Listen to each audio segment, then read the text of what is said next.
Friends, video start చేసే ముందు ఈ వీడియోను లైక్ చేయండి. అదేవిధంగా జెన్యూన్ అండ్ లేటెస్ట్ వీడియోస్ కోసం మన ఛానల్ని సబ్స్క్రైబ్ చేయండి. అదేవిధంగా బెల్ ఐకాన్ ట్యాప్ చేయండి.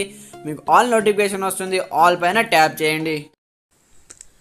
Hi friends, welcome back to our channel. So friends, మనకు రైతు బంధుకు సంబంధించి లేటెస్ట్ అప్డేట్ అవడం జరిగిందనమాట. 5 ఎకరాలకే కట్ ఆఫ్ అంటూ ఇక్కడ హెడ్లైన్ చూసుకోవచ్చు అనమాట. సో చాలామంది రైతులు ఆశలు పెట్టుకున్నారు 10 ఎకరాల వరకు రైతు బంధు ఇవ్వాలని. కానీ మనకి ఇక్కడ హెడ్లైన్ చూసుకుంటే 5 ఎకరాల వరకే రైతు బంధు కట్ ఆఫ్ అంటూ చూసుకోవచ్చు. రైతు భరోసాపై అభిప్రాయ సేకరణ ఈ నెల 11 నుంచి 16 వరకు మంత్రివర్గ ఉపసంఘం నిర్ణయం అంటూ కూడా ఇక్కడ చూసుకోవచ్చు అనమాట. బీఆర్ఎస్ ప్రభుత్వం అమలు చేసినటువంటి రైతు బంధు నిధులు చాలా మంది అనర్హులు లబ్ధి చేకూర్చుందని, అంటే చాలామంది అనర్హులకు అంటే సో కంప్లీట్గా సో అర్హులు కాని వారికి కూడా సో లాభం చేకూరిందని, అందువల్ల దానిని కట్టడి చేయాలని సర్కారు నిర్ణయించింది. ఈ మేరకు కంప్లీట్గా సచివాలయంలో రైతు బంధు అమలు తీరుతెన్నులపై వాళ్ళైతే కంప్లీట్గా చర్చించడం జరిగిందనమాట.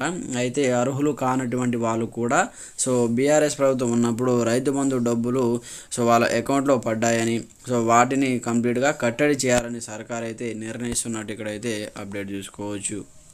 అయితే మనకు కంప్లీట్గా దానిపైన చర్చించడంతో పాటు రైతు భరోసా విధి విధానాలపై మంత్రివర్గ ఉపసంఘం అయితే చర్చించింది. ఇదే అంశంపై చర్చించడానికి ఈ నెల 16న మరోసారి భేటీ కావాలని నిర్ణయించిందనమాట. రైతు భరోసాపై రైతుల నుంచి అభిప్రాయాలను సేకరించాలని ఉపసంఘం అయితే నిర్ణయించింది. ఈ నెల 11 నుంచి 16వ తేదీ వరకు అన్ని జిల్లాల్లో రైతుల అభిప్రాయాలను తీసుకోనుంది. రోజుకు 3 సమావేశాల చొప్పున జిల్లా మంత్రుల ఆధ్వర్యంలో రైతులతో భేటీ కానుంది. 5 ఎకరాలకే రైతు భరోసా కటాఫ్ పెట్టాలనే అంశంపై అధికారులతో చర్చించినట్టు తెలిసింది. 92% ఉన్న సన్న చిన్నకారు రైతులకు ఎక్కువగా 5 ఎకరాల లోపే భూమి ఉందని ఉపసంఘం అయితే భావిస్తుంది. అయితే గత ప్రభుత్వంలో రైతు బంధు నిధులను చేయడంలో 26,000 కోట్లు దుర్వినియోగానికి గురి అయినట్లు ఉపసంఘానికి వ్యవసాయ అధికారులు నివేదికనిచ్చారు. ఈ క్రమంలో ఇప్పటికే రైతుల నుంచి సేకరించిన అభిప్రాయాలను సబ్ కమిటీకి అందజేశారు. రాష్ట్రంలో సాగు భూమి లెక్కలను అధికారులు మంత్రివర్గానికి అందించినట్టు తెలిసింది. ఉపసంఘం అంటే మనకు ఉప ముఖ్యమంత్రి భట్టి విక్రమార్కతో పాటు వివిధ రకాల అధికారులు కంప్లీట్గా దీనిపైన చర్చించడం జరిగిందనమాట. అయితే మనకు ఈ నెల 11వ తేదీ నుంచి 16వ తేదీ వరకు దీనిపైన విధి విధానాలు ఖరారు చేసి కంప్లీట్గా రైతుల నుంచి వారి యొక్క నిర్ణయాలను సేకరించి కంప్లీట్గా ఎన్ని ఎకరాల వరకు ఇస్తే బాగుంటుందని చర్చ అయితే చేయడం జరిగిందనమాట. ఈ నెల 16వ తేదీన మనకు మరొకసారి భేటీ కావాలని నిర్ణయం అయితే తీసుకోవడం జరిగింది. అయితే 16 వరకు అన్ని జిల్లాల్లో రైతులకు అభిప్రాయాలను తీసుకొనుందంటూ చూసుకోవచ్చు అనమాట. ఈ నెల 11 నుంచి 16వ తేదీ వరకు అన్ని జిల్లాలో ఉన్నటువంటి రైతుల యొక్క అభిప్రాయాలను సేకరించడం జరుగుతుంది.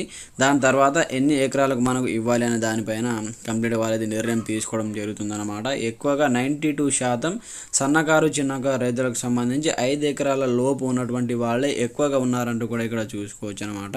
మొత్తానికైతే 5 ఎకరాల వరకే కట్ ఆఫ్ విధించేటటువంటి అవకాశం అయితే కనిపిస్తుంది. సో ఇది మనకు వచ్చేటువంటి లేటెస్ట్ బ్రేకింగ్ ఇన్ఫర్మేషన్ అనమాట. 7,500 చొప్పున ఎకరానికి 5 ఎకరాల వరకు అయితే కంప్లీట్గా ఇస్తామని అయితే ప్రభుత్వం అయితే విధి విధానాలు ఖరారు చేస్తుంది. మనకు కంప్లీట్గా రైతు రుణమాఫీ మనకు ఈ నెల నుంచి స్టార్ట్ చేద్దామని చెప్పారు కాబట్టి సో రైతు రుణమాఫీ కంప్లీట్ అయిన తర్వాత వెంటనే రైతు బంధు డబ్బులను వేస్తామని కూడా ప్రభుత్వం చెప్పడం జరిగింది.